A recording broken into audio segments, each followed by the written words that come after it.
Smart, the all-electric automotive brand, has unveiled the all-new Smart #5.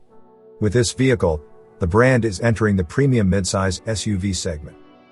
The Smart 5 was designed by Mercedes-Benz and picks up on typical design elements of Smart, such as the panoramic halo roof, the frameless doors, and the short front and rear overhangs.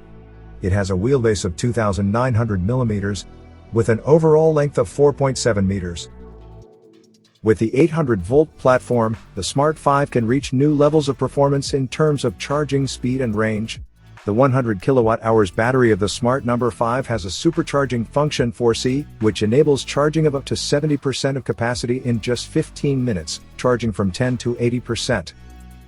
Ranges of over 740 kilometers according to the China light-duty vehicle test cycle can be achieved in a 220-volt power socket in the trunk.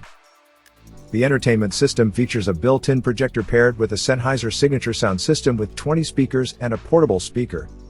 The raising speaker with ambient lighting synchronizes with the rhythm of the music to create an audiovisual experience. In addition, the vehicle has 34 storage compartments, a 72-liter frunk, and spacious storage space of up to 1,530 liters in the rear. The all-new Smart 5 will be launched and delivered in Europe at the beginning of next year,